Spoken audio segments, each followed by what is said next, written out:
$90,000 pickups are being dumped for just $16,000. Let that sink in. These aren't clapped-out workhorses or flood-damaged rebuilds. We're talking nearly new trucks, still under warranty, loaded with luxury packages, leather seats, panoramic roofs, adaptive cruise, and every gadget you could imagine, selling for less than the price of a used Corolla. And the market is collapsing so fast that if you don't understand what's happening right now, you could either stumble into the deal of a lifetime or lock yourself into the biggest financial mistake of your life. Because the fall of the luxury truck isn't just a glitch, it's a warning. If $90,000 trucks are selling for $16,000, what does that mean for your vehicle? In this video, I'm gonna break it all down. Why luxury pickups are collapsing in value at record speed, how the hidden incentive machine set this crash in motion years ago, what dealers, lenders, and automakers are hiding from you, and most importantly, how you can avoid being the one left underwater when the dust settles. This didn't start at the auction. It started in the household budget. Between 2015 and 2023, the average price of a new pickup truck exploded from about $38,000 to more than $61,000. That's a 60% jump in less than a decade. But the average American paycheck? It only grew about 25% in that same period. And when you adjust for inflation, the real increase in household income was barely 12%. Back in the 1990s,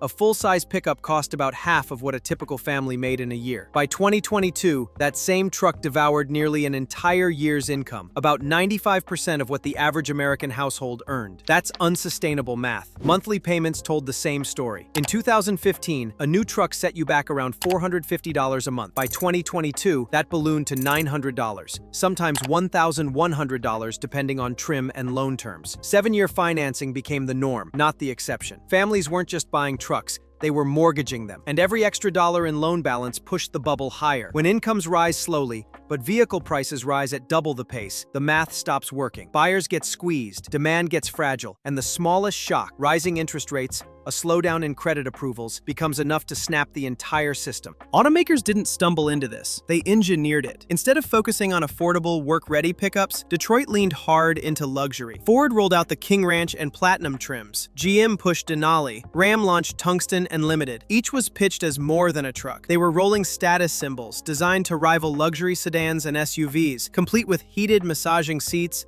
giant infotainment screens, panoramic roofs, and price tags that soared past $85,000, sometimes kissing $100,000. On paper, automakers loved these trucks. Profit margins on high-end trims topped 30%. But the real trap wasn't just the sticker. It was the backroom incentive system. Dealers were lured with secret spiffs, bonus cash, and allocation games. Move enough luxury trims, and you'd get priority on future shipments. Refuse, and you'd risk losing allocation for the next model year. Factories dangled $10,000 or more in hidden dealer cash per truck between 2020 and 2023. Some dealers were pocketing margins that rivaled real estate commissions. But there was a catch. Dealers had to accept truckloads of high-trim inventory, far more than they could realistically sell. This was never about building the truck people needed. It was about building the truck Wall Street wanted. High margin, high profit, quarter after quarter. And like every game rigged for profit, it worked until it didn't. Enter Mike, a contractor in Texas. He was cautious. He knew truck prices were coming down, so he waited, hoping to snag a deal. One night, he's scrolling through dealer auction listings. Same old story. Overpriced half-tons, rough fleet rejects. And then he sees it. A 2022 Ford F-250 King Ranch. Sticker price, $89,000. Auction start, $16,500. Just 22,000 miles, clean Carfax, service records up to date, original window sticker still tucked in the glove box. Not salvage, not flood, the real deal. He calls a wholesale buddy. Is this a typo? The answer comes back fast. It's real. Dealers are desperate. Mike drives 3 hours to the auction, expecting a mob of hungry bidders. Instead, he finds row after row of nearly new trucks, some with the plastic still on the seats, just sitting in silence. The King Ranch gleams in the sunlight, chrome shining, tires barely scuffed. No catch, no gimmick, just a market so broken that nobody wants what used to be the crown jewel. Standing there, Mike felt both the thrill of a lifetime deal and the dread of what it really meant. If this could happen to an $89,000 truck in just 2 years, what else was about to collapse? At Manheim, Dallas, the numbers were brutal. Trucks that once demanded six-figure price tags were stalling out at bids barely above $15,000. A black F-150 Platinum, stickered at $84,700, hammered at $15,800. A Ram 2500 Limited drew a single bid at $17,100. Auctioneers pleaded with the crowd, trying to push prices higher, but the energy was gone. Veteran buyers, men who'd been through the 2008 crash, shook their heads and muttered, "This is worse." And here's why auctions matter. matter. Dealers can pretend on their lots. They can leave stickers high, add market adjustment fees, and hope a walk-in customer bites. But at auction, the truth comes out. Because auction buyers don't care about stories. They care about comps, resale value, and cold hard math. When conversion rates plummet, when only 3 out of 10 trucks actually sell, that tells you the bottom isn't even close. The silence in the room was more powerful than any chart. Auctions don't lie. Behind the auction block, the real panic was happening in the banks. Ally Santander, Ford Credit, GM Financial, Rams Captive Arm.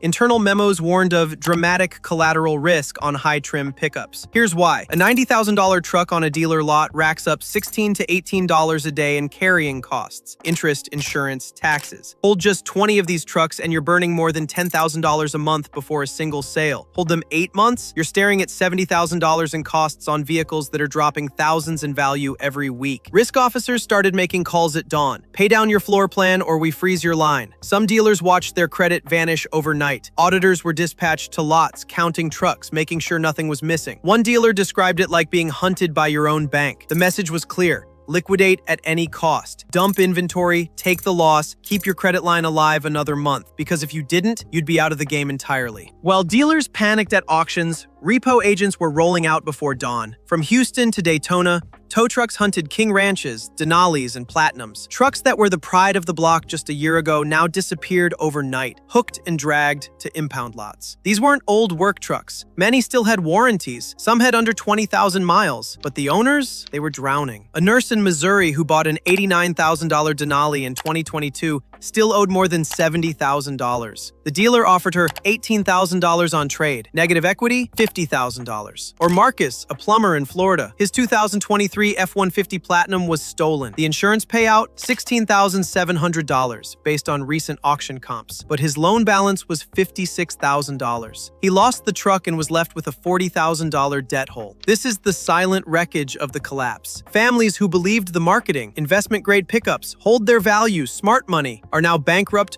repoed, or trapped in loans 3 times higher than the truck's actual value. And the fallout isn't just financial, it's legal. Class action lawsuits are piling up across Texas, Florida, and California. Owners are suing banks, insurers, and automakers, claiming they were misled about inflated values and hidden risks. Insurance companies are facing their own lawsuits for lowball payouts on totaled or stolen trucks. Owners argue insurers are cherry-picking auction data to slash claims. The courts will take years, but the bills are due now. Meanwhile, manufacturers are scrambling. Expect to see ads screaming $12,000 off MSRP, 0% APR for 60 months, or no reasonable offer refused. Automakers will slash production of high trims, pivot to cheaper models, and flood the market with incentives. But here's the catch. These so-called solutions are designed to protect them, not you. The truth is, they built the bubble. They pumped it full of air, and now that it's bursting, they want you to buy into the next round before the dust even settles. Here's how you protect yourself. Avoid luxury trims for now. They're falling knives. Even if you see a deal, it can keep dropping. Buy boring, mid-trim work trucks, proven drivetrains, basic features. The trucks nobody brag about are the ones that hold value. Know the comps. Ask for recent auction results on similar VINs. If a dealer refuses, walk. Shorten your loan leash. Stick to 36 to 48 months. Don't stretch to 7 years. Demand insurance quotes up front. Premium shocks are crushing people. Line up your financing first. Pre-approval from a credit union or bank keeps dealers honest. Stay patient. The collapse isn't over. Analysts expect further drops through 2026. This didn't happen by accident. It was engineered. A decade of rising prices, secret spiffs, and allocation games turned America's favorite vehicle into a financial time bomb. Auctions are exposing the truth. Lenders are tightening the noose. And owners, hardworking people, are left with the fallout. Don't let that be you. Be patient. Do the math. Demand transparency. Subscribe now so you don't miss the next wave of this collapse, because staying informed is the only way to win in a market designed to take you down.